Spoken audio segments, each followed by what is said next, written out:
Hello there, Steve-Os, and welcome along to another episode of Steve's Movie Wrap-Up right here on my YouTube channel, SteveOfficial. Now, firstly, before we do get into things, I just want to say that this week's episode, yes, I have watched 3 movies, and yes, spoiler alert, they're not highly rated at all. But anyway, without further ado, which 3 movies is it that I have watched this week? You're about to find out now in this episode of the Movie Wrap-Up. You're watching Steve's Movie Wrap-Up, episode 62, right here on my YouTube channel, SteveOfficial. The first movie I'll be reviewing in this episode is The Electric State. So we're starting off with The Electric State, which, by the way, again, spoiler alert, this is probably the highest rated film from this episode of the Movie Wrap-Up that you guys are going to hear me talking about, because I gave this a 1.5 star over on Letterboxd.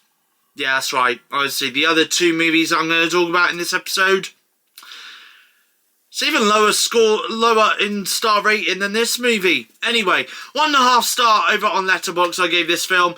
The Electric State has recently released over on Netflix and directed by the Russo brothers. Yes, the same Russo brothers who directed Avengers Infinity War and Avengers Endgame. Pretty good movies. And yes, the same Russo brothers who also directed another Netflix original film after Endgame titled The Grey Man. Not a good movie and rather forgettable. So, where did this movie, The Electric State, fit in terms of the Russo brothers' portfolio of good or bad movies? Well, I'm sorry to admit this, but the film is the same as The Grey Man. Rather forgettable and rather flat, unfortunately. Yes, there was times where the film was trying to be funny, but there was times, however, that I did let off a snigger here and there. But also it tries to its best to also be this wholesome, heartbreaking and rather heart-wrenching movie. I think there is a certain scene in this movie that does attempt this well, but as for the others, they just seem to be rather off. And yes, this does feature AI within the movie, and even the Russo brothers themselves have even recently admitted this as well. The robots design in this movie were rather decent, I will give it that. The action sequences aren't too bad, but nothing to be positive about though. I just don't know what this movie was trying to do or trying to achieve here. Was it supposed to be a comedy? Was it supposed to be a heartbreaking movie? Was it supposed to be an action movie? I just don't know what I would class this as. Oh, and there's also a scene at the beginning of the film where it looked like the film was about to turn itself into a horror movie. And no, it's not a horror movie, by the way. The budget for the film, by the way, was $320 million, which is a lot of money to make for a movie. I would half expected to see this movie hit theatres and cinemas worldwide instead of being put straight to streaming. The running time for the film clocks in at 2 hours and 8 minutes. I did feel that running time at certain points of the film, sadly, which is a shame. The movie does star Millie Bobby Brown, and I will say her acting in this movie was somewhat decent, I suppose, but the other supporting actors and well-known faces attached to this movie is Ke Huy Quan, Woody Harrelson, Hank Azaria, Giancarlo Esposito, Jenny Slate, Anthony Mackie, Brian Cox, Jason Alexander and Chris Pratt all star in this movie. I guess this is probably where most of the budget went to for this film, I suppose, is the all-star cast. Is The Electric State worth checking out on Netflix as a new movie that has just been released on a streaming service in 2025? I would say it's worth checking out just the once and once only, as I don't think I'll be revisiting this movie or rewatching this movie. I do appreciate it somewhat, but as I've mentioned in this review, the film is rather forgettable, and I don't think there was any scenes in this film that I'm going to remember in about a week or so time, sadly. That being said though, the soundtrack in this movie is actually rather good as well, so that's why I've given this movie 1.5 star rating. This does make me a little worried about Avengers Doomsday and Avengers Secret Wars, which are the next 2 big upcoming films that the directors, the Russo brothers, are doing, because they haven't managed to make a really good movie since Endgame. And even though Endgame was good, but I just hope that both upcoming Avengers movies that they are directing will be really good and not forgettable like the last two films they directed, which have pretty much gone straight to streaming like Netflix, etc. But The Electric State, though, is streaming now over on Netflix worldwide.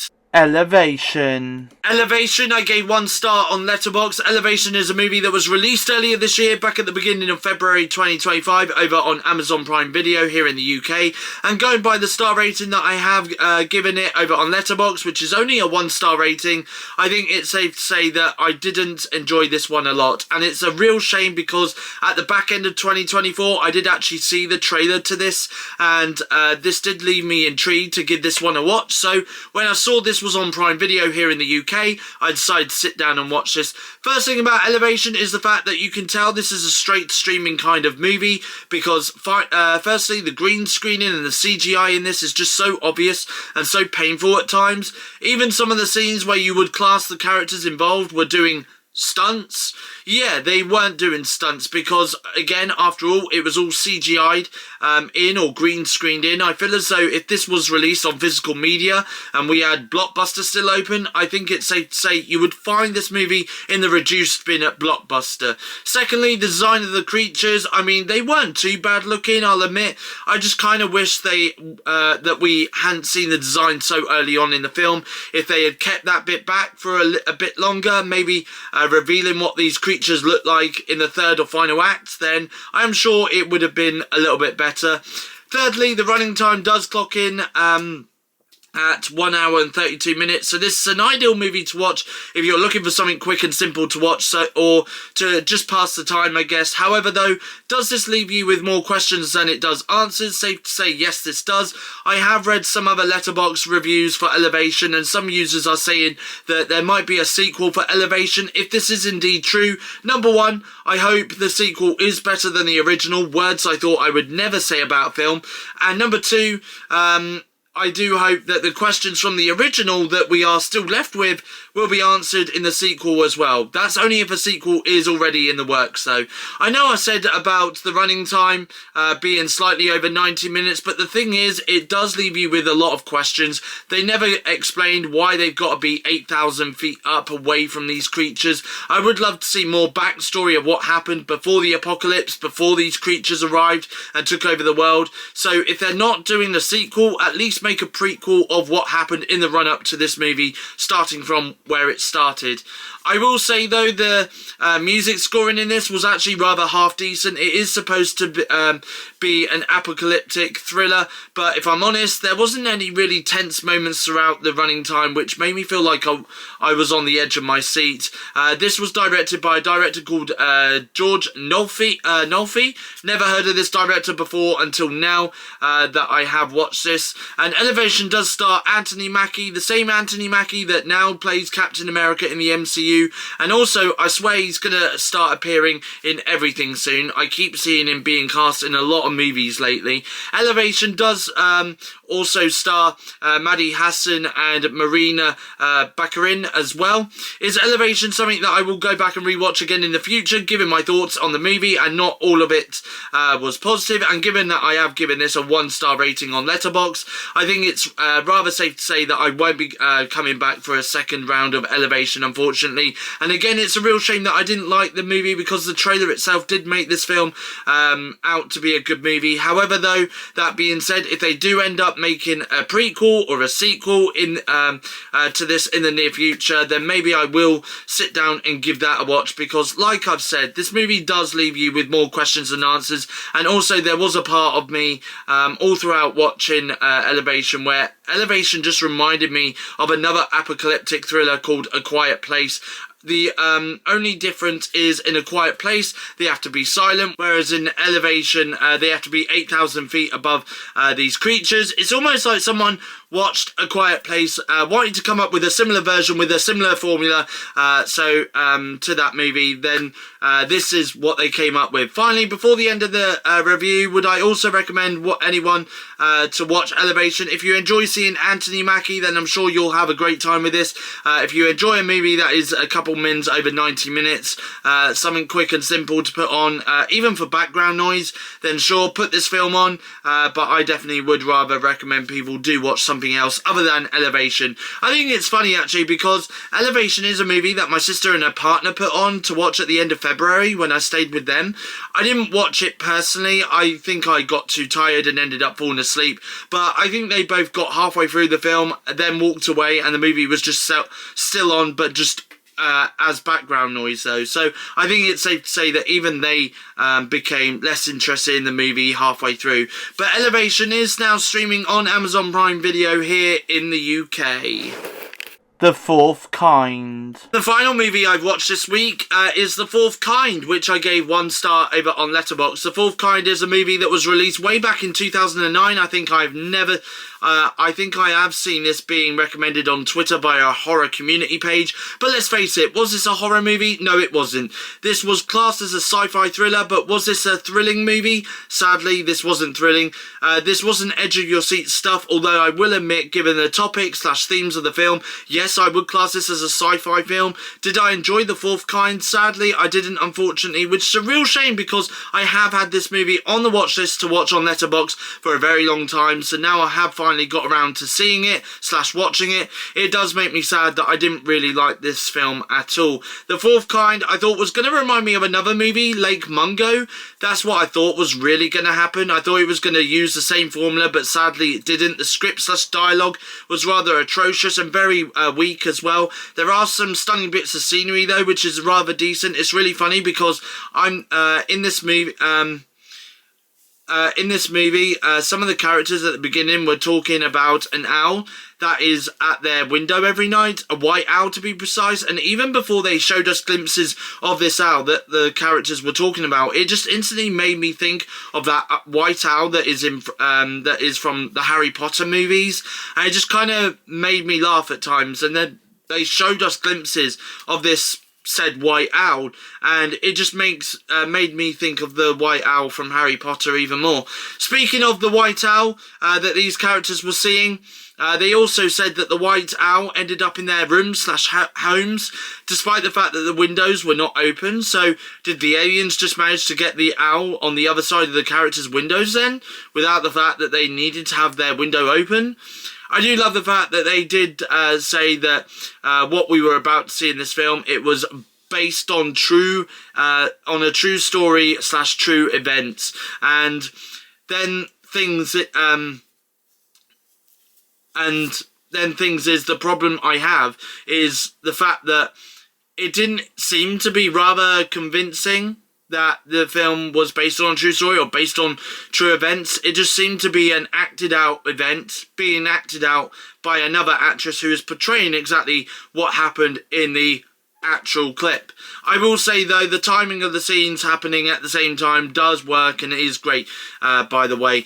I just wish they took the same formula or familiar formula that was used when Lake Mungo was made, which in a way was a documentary, and also used interviews with the characters who was portraying what happened in real life, rather than doing the formula that was a dramatization of what happened.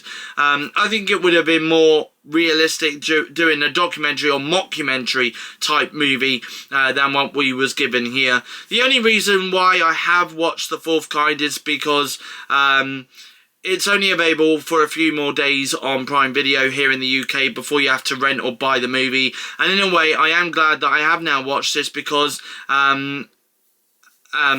as I've said before, I have had this movie on the watch list for a while. Secondly, despite the fact that I didn't like this movie as I thought I would, I am glad to have still seen this movie, despite the fact that this is going to be a watch once and once only kind of situation. The running time for The Fourth Kind does clock in at 1 hour 38 minutes, and sadly it does indeed feel like it's running time. I did keep checking from time to time to see how long The Fourth Kind had left before it it was finished. The Fourth Kind does star Mila Djokovic, and I will say she does do an outstanding job as the main lead role in the film. The supporting cast members were decent in their roles, but nothing too fantastic though, sadly. Will I remember The Fourth Kind? I don't think I will.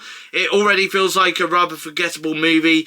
It already feels like those aliens have come down to Earth and wiped my entire memory of The Fourth Kind, because it is a rather forgettable movie. Will I be watching The Fourth Kind again, given the star rating I have given this, which is a 1-star rating, and given my thoughts on The Fourth Kind? I don't think I will be rewatching or revisiting this movie again, sadly. And will I be recommending this movie to anyone else? Sadly, I don't think I will be, unfortunately. It's kind of a predictable movie at times. It feels like a weak story to be told.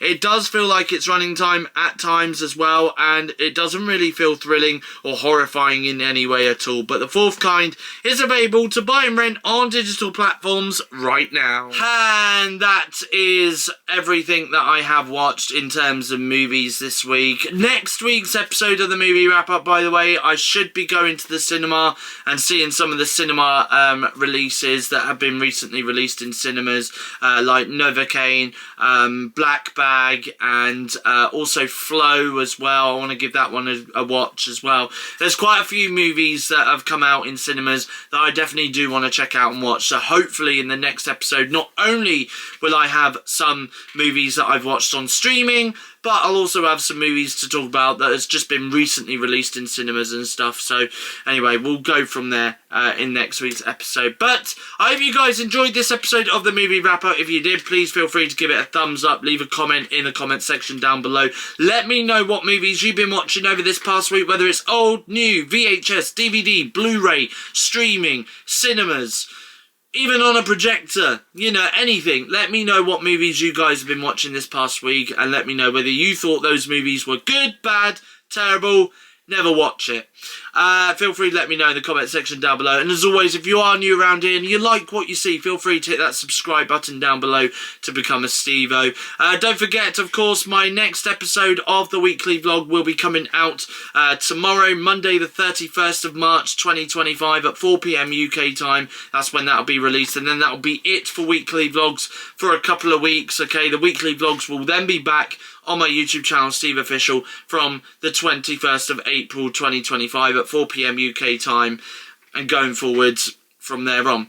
And of course, don't forget, later this week I'm going to be doing a Let's Talk video where I'll be talking to you guys about the Nintendo Switch 2 Direct, where Nintendo will be announcing all the details on the new Nintendo Switch 2 console that's being released later in 2025. We should get a full release date of that, full details of pricing, and all the launch games coming to the Switch 2 when that does launch later this year as well. So I'll talk all about that on Thursday the 3rd of April 2025 at 4 PM UK time. Hope you can join me for that as well. Anyway, and of course then I've got my next episode of the movie wrap-up coming up for you guys again next Sunday. So anyway, that's all from me, everyone. Have a great day, whatever you're doing. From me, it's goodbye. Thank you for watching, and I'll see you guys again in my next YouTube video.